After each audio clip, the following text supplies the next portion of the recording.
And joining us now in the studio to discuss further on the Energy Summit is the President, Governing Council, Renewable Energy and Energy Efficiency Associations Alliance, Professor Magnus Tanoha.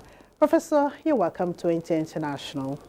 Thanks for having me. Thank you. Well, this summit will be a gathering of African leaders and the major experts in the energy sector. What are the expectations of Nigerians?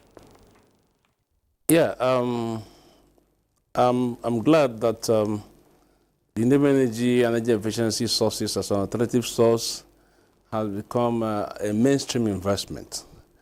For Nigeria to be active with respect to energy access and security, we should look at the alternatives, that's the renewable energy efficient sources.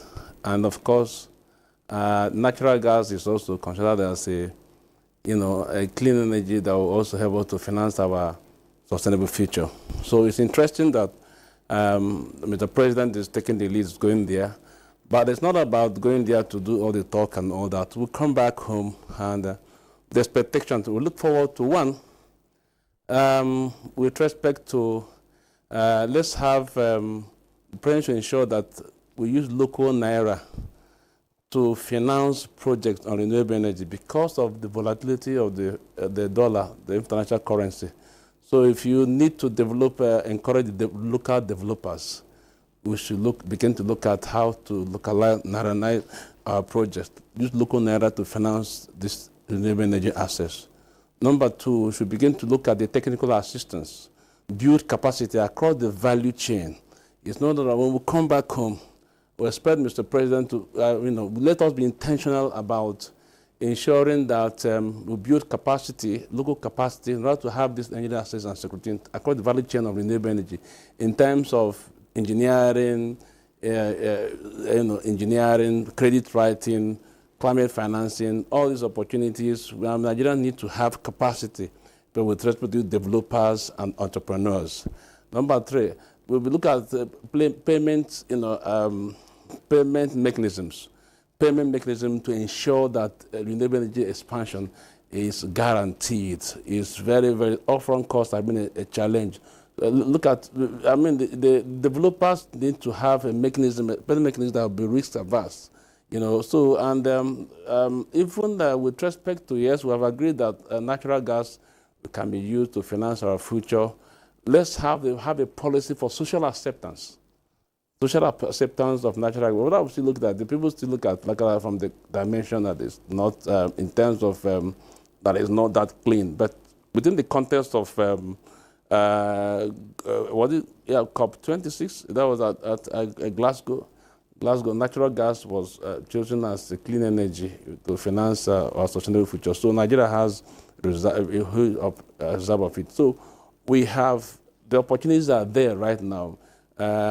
Renewable energy efficient sources is a mainstream investment, and until we interrogate those, the risk that we see into it, I think it's a win-win situation for Nigeria. Nigeria must take the lead now, and I'm very, very sure that that Mr. President, when he comes back, will sit down to begin to encourage indigenous developers and entrepreneurs within the space. Let me tell you, we are talking about rural access. With those 300 million Africans that are supposed to have energy access, majority of them are in the rural areas. So we are looking at off-grid mechanisms. We're talking about this solar or wind. We're talking about off-grid mechanisms. And I believe that once government is intentional about providing the enabling environment for the private sector to come in, energy access and security will be assured, yeah. Okay, Prof. The issue of clean energy is a climate change issue, and one of the present administration's project, by the way. How do you think the president should present this at the global summit to elicit the support of other leaders? See, we are looking at climate change as a monster. When you have a decarbonized technology, we can get our natural gas through the technology that is clean. I sincerely believe that with the emerging technology in the world today, Yeah, even though, yes, natural gas is not, but it's getting to 80% clean. But within the context of Nigeria, we cannot dispense natural gas. What I'm saying is that we should begin to have a technology, a decarbonized technology. At the end of the day, you will you remove the pollution as source. And of course, I look forward to a situation where government should key into the mechanism, the carbon market mechanism, where and incentivization mechanism whereby you are going into these renewables, and the essence of that is to reduce emission. For 1 megawatt solar you have deployed, there are XYZ emissions you have reduced in the system. And that process, you can also earn additional revenue by going into the market, compliance or voluntary, as the case may be. So what I'm saying is that government thinking through these alternatives, they welcome development. Okay. We're thinking about as against the conventional, what we call the non-renewable source. It's a win-win situation for us, yeah. Okay, Prof. You have been an advocate of alternative energy. Do you see this advocacy taking major position at this summit? Look, this is the finest moment for Nigeria. Yeah. Like I said, political leadership. I want to thank the current president, President Tinubu. We now have beyond the Electricity Act. That Electricity Act, over 90% of the production of that act is on renewable energy. Go and check it. So that shows kudos to the president and his team for giving us that act and giving the subnational the opportunity to now begin to the freedom to go beyond the oil and gas to look at the alternative sources of energy. So it's a win-win for us. And I believe that the moment we take more emphasis on the alternative sources, that's the renewable energy and energy sources, the issue of course, off-grid mechanism, so to speak, the issue of energy access and security is assured. Like I said, what the most important thing, let us come back to the basics. Do we have the capacity?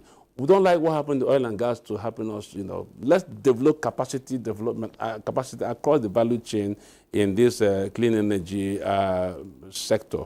As well as, like I said, the upfront costs. Government should be intentional about want to use the local naira to source, to encourage the developers in the community off-grid to enable them to invest in the. So I have up to 10 risk interventions that government will do. I'm ready to place it to the knowledge of policymakers to enable us to have this energy access and security. But I want to thank the government for taking leadership. There's the Climate Change Act now. There's the Electricity Act, there's the Energy Transition Plan, policy and regulation are in place now, and I think the private sector will take the opportunity to Thank you so much. Thank you, Professor Magnus Onuoha, President, Governing Council, Renewable Energy and Energy Efficiency Associations Alliance, for your insights tonight. Thank you so much. Thank you. Thank you so much, man.